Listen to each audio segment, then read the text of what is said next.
Hello everyone, आप सबका स्वागत है आपके अपने YouTube channel AU math classes में। जैसा कि लास्ट वीडियो में हम एक्सरसाइज 1.4 तक कंप्लीट कर चुके थे, तो इस वीडियो में हम स्टार्ट करेंगे कॉम्प्लीमेंट का।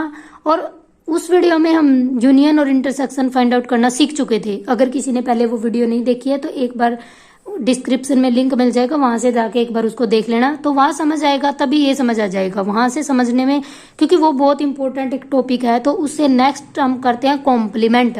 जैसा कि देखो कॉम्प्लीमेंट कॉम्प्लीमेंट क्या होता है।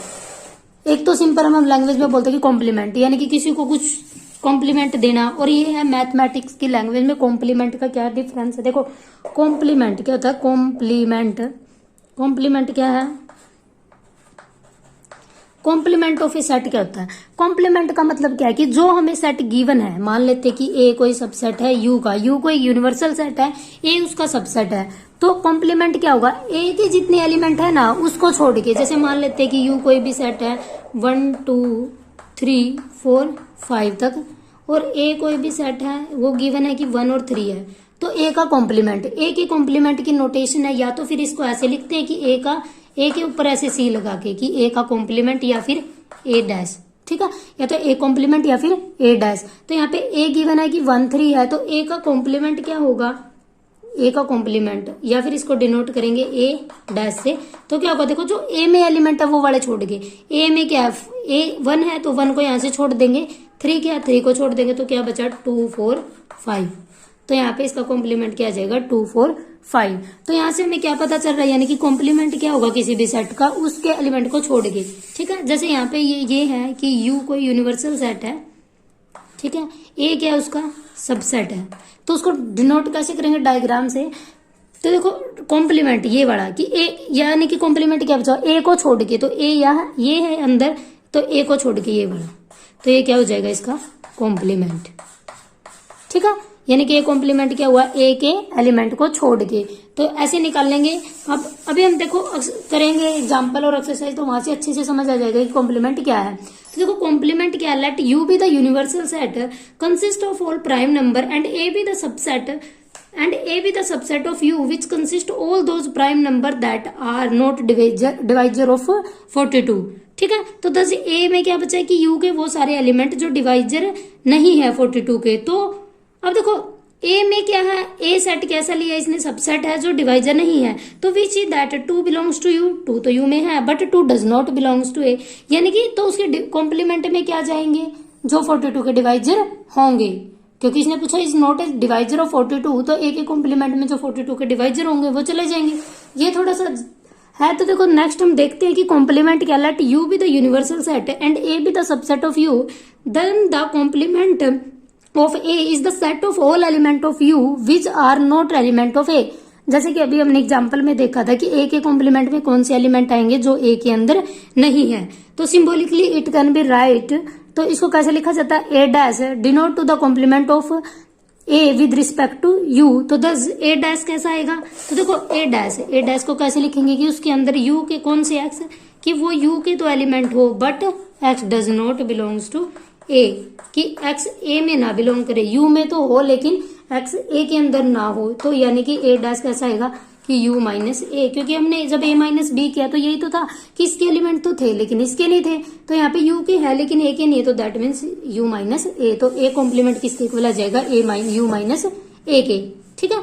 तो जैसे एग्जाम्पल है u गिवन है 1 2 3 to 10 और a गिवन है 1 3 5 7, तो a डैश क्या आएगा कि वो a के एलिमेंट जो a में नहीं है, ए डैश ए कॉम्प्लीमेंट, तो ए के वो वाले यू के वो वाले एलिमेंट जो ए के अंदर नहीं है, तो ए के एलिमेंट को छोड़ के बाकी एलिमेंट लिख देंगे। तो यहाँ पे देखो 1 3 5 7 9 को छोड़ के बाकी लिख देंगे 2 4 6 8 10, ठीक है। जैसे यहाँ पे नेक्स्ट है, late U be the universal set of all the student of class 11th, ठीक है, ऑफ ए को educational school and A B the set of all girls.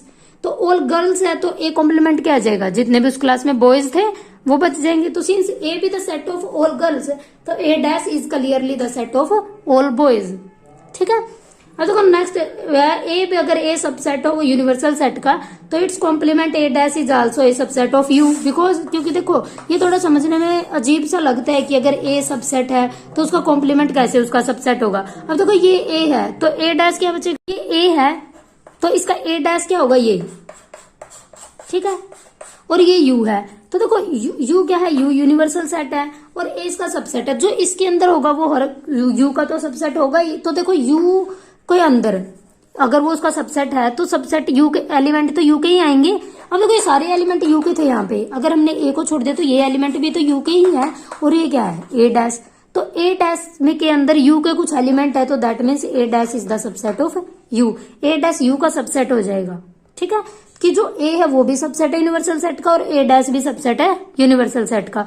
अब देखो ए डैश अगर इस कॉम्प्लीमेंट का दोबारा से कॉम्प्लीमेंट ले ले, मतलब कि दोबारा से इसका कॉम्प्लीमेंट मतलब ए डैश के एलिमेंट को छोड़ दे, तो ए डैश के अंदर अगर वो एलिमेंट छोड़ दिए तो बाकी ए के एलिमेंट आ जाएंगे, क्योंकि इससे बाहर तो कुछ है ही नहीं। तो दैट मीन्स क्या हुआ कि ए का अगर दो बार ए डैश का कॉम्प्लीमेंट ले लिया जाए तो वो ए के इक्वल आता है और ये किसका सबसेट है, ये भी यू का। ठीक है, तो यहां से हमें क्या सीखने को मिला, अगर ए सबसेट है तो उसका कॉम्प्लीमेंट भी सबसेट होगा और उसका डबल कॉम्प्लीमेंट लेते हैं तो वो ए के इक्वल ही होगा। ठीक है, अब देखो u is equal to U given है, ए गिवन है, बी गिवन है, तो find A dash. A dash मतलब ए का कॉम्प्लीमेंट, तो ए के एलिमेंट को छोड़ के 2 और 3 को छोड़ के बाकी लिख देंगे 1 4 5 6। सिमिलरली बी डैश लिख देंगे, बी डैश बी के एलिमेंट को छोड़ के तो क्या जाएगा 1 2 6। तो यहां से देखो क्या है, ए डैश इंटरसेक्शन, क्योंकि ये भी फाइंड आउट करनी है तो दोनों की इंटरसेक्शन क्या आई 1 और 6। अब देखो also so that also find out this A union B, और हमें पता यूनियन कैसे निकालते हैं कि दोनों के एलिमेंट लिख देंगे, तो ए यूनियन बी क्या आ जाएगा 2 3 4 5। अब यहां से देखो ए यूनियन 2 3 4 5 अगर इसका कॉम्प्लीमेंट ले ले तो ए यूनियन बी का कॉम्प्लीमेंट क्या आएगा, किसके एलिमेंट को छोड़ के, तो क्या बचेगा 1 और 6। तो यहां से हमें क्या मिल रहा है कि अगर ए यूनियन बी का कॉम्प्लीमेंट निकाल ले तो वो किसके इक्वल आ रहा है, A complement intersection B complement. और ये रिजल्ट मोस्ट इंपोर्टेंट है जो आगे बहुत बार यूज होता है और इसका एक स्पेशल नाम होता है, क्या है, डी मॉर्गन लॉ। ठीक है, डी मॉर्गन्स लॉ, जो कि बहुत ज्यादा मोस्ट इंपोर्टेंट है, जो बहुत बार यूज होगा। क्या करता है कॉम्प्लीमेंट, कि इंटरसेक्शन को यूनियन में चेंज करता है और यूनियन को इंटरसेक्शन में। अगर हम इस फिगर से देखें तो देखो कैसा आएगा, देखो मान लेते ये है ए, ये है बी, ये है ए बी, तो हमारे पास क्या है, ए यूनियन बी निकालना फर्स्ट और उसका कॉम्प्लीमेंट, तो ए यूनियन बी ये आएगा उसका कॉम्प्लीमेंट। अब देखो ए यूनियन बी तो ये है लेकिन इसका कॉम्प्लीमेंट क्या आएगा, ये बाहर का, देखो यहाँ पे क्रॉस लगा रही हूं मैं। ठीक है, ये किसके इक्वल आना चाहिए, ए का कॉम्प्लीमेंट इंटरसेक्शन बी के कॉम्प्लीमेंट के। ठीक है, तो यहां से देखो ये ए है, ये बी है, और ए क्या कॉम्प्लीमेंट, ए ये है, ए का कॉम्प्लीमेंट ये बाहर वाला। ठीक है, और बी का कॉम्प्लीमेंट ये भी बाहर वाला, क्योंकि बी ए के कॉम्प्लीमेंट में क्या आएगा, ए का कॉम्प्लीमेंट निकालेंगे तो ये साथ में आ जाएगा और बी के कॉम्प्लीमेंट में ये भी साथ में आ जाएगा यहां तक। लेकिन दोनों की इंटरसेक्शन में जो दोनों में कॉमन है तो दोनों में तो कॉमन यही है, ये पोर्शन, और ये एज इट इज पोर्शन इसके इक्वल है। तो दैट मीन्स हमारे पास क्या है कि ए यूनियन बी का कॉम्प्लीमेंट निकाल ले या फिर ए का कॉम्प्लीमेंट करके दोनों की इंटरसेक्शन करें तो दोनों के इक्वल आएगा। और ये बहुत मोस्ट इंपोर्टेंट रिजल्ट है क्योंकि बहुत बार यूज होएगा और इससे बहुत सारे क्वेश्चन हमारे सोल्व हो जाते हैं। ठीक है, अब कुछ प्रॉपर्टीज है, देखो कॉम्प्लीमेंट लगा जाता है कि अगर ए की उसके कॉम्प्लीमेंट के साथ यूनियन कर दी जाए तो वो यू के इक्वल आएगी। क्यों, क्योंकि ए के जो ए डैश में क्या आएगी, ए के वो एलिमेंट जो ए में नहीं थे तो जो बचे थे वो ए डैश में आ गए, तो ए यूनियन ए डैश किसके इक्वल हो जाएगा, यूनियन के। और हमें पता है कि ए और ए डैश में अलग अलग एलिमेंट आते हैं जो एक दूसरे में नहीं है, तो उनकी दोनों की इंटरसेक्शन फाई आ जाएगी। और ये अभी हमने किया था कि यूनियन इंटरसेक्शन में चेंज हो जाते हैं और इंटरसेक्शन यूनियन में। ठीक है, और यहाँ पे क्या है, ए कॉम्प्लीमेंट का कॉम्प्लीमेंट इज इक्वल टू ए, और फाई का कॉम्प्लीमेंट यूनियन होता है क्योंकि देखो फाई के अंदर कोई भी एलिमेंट नहीं है, यानी कि अगर फाई है, फाई के अंदर कोई भी एलिमेंट ही नहीं है तो इसका कॉम्प्लीमेंट लेंगे, तो यानी कि फाई के एलिमेंट को छोड़ के तो जो पूरा यूनिवर्सल सेट था, जो भी यूनिवर्सल सेट था हमारे पास 1 2 3 10, तो अगर फाई में कोई एलिमेंट नहीं है तो इसके एलिमेंट को क्या छोड़ देंगे, एज इट इज आ जाएगा। तो फाई का कॉम्प्लीमेंट यूनियन यू के इक्वल यूनिवर्सल सेट, और यूनिवर्सल सेट का कॉम्प्लीमेंट मतलब अगर इसी का कॉम्प्लीमेंट ले, इसके सारे एलिमेंट को छोड़ दे तो कुछ भी नहीं बचा, तो वो फाई। तो ये दो मोस्ट इंपोर्टेंट है कि फाई का कॉम्प्लीमेंट यू के इक्वल और यू का कॉम्प्लीमेंट फाई के इक्वल। ठीक है, दिस लॉ बी वेरीफाइड।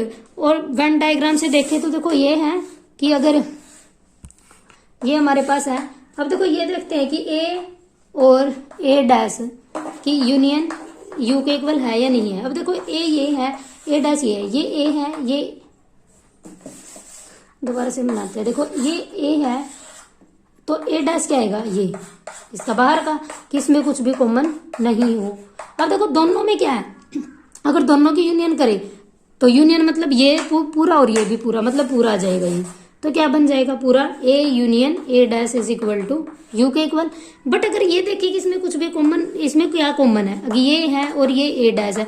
अब देखो इसने ए के सारे एलिमेंट छोड़ दिए तो ये बचा, ये बचा, और ए डैश के सारे एलिमेंट ये छोड़ दिए, मतलब दोनों के अंदर कुछ भी कॉमन नहीं आया। तो A intersection A dash is equal to 5। ठीक है, तो ये फिगर से भी हम फाइंड आउट कर सकते हैं। अगर कई बार ये हो कि हमें फिगर से ही समझना है तो फिगर से भी हम इसकी वैल्यू निकाल सकते हैं। यहां तक आपका एक्सरसाइज 1.5 का बेसिक कंप्लीट हो जाता है। ये बहुत अच्छे से कर लेना और इसके डायग्राम के साथ भी, क्योंकि डायग्राम बहुत मोस्ट इंपोर्टेंट है। तो नेक्स्ट लेक्चर में हम एक्सरसाइज 1.5 करेंगे। आई थिंक सबको क्लियर हो गया होगा। अगर फिर भी किसी को कोई डाउट हो तो आप कमेंट बॉक्स में पूछ सकते हो। अगर आपको वीडियो अच्छी लगी तो कमेंट करना, शेयर करना और बहुत ज्यादा सपोर्ट करने की कोशिश करना। ठीक है, thank you so much for watching. मिलते हैं नेक्स्ट वीडियो के साथ।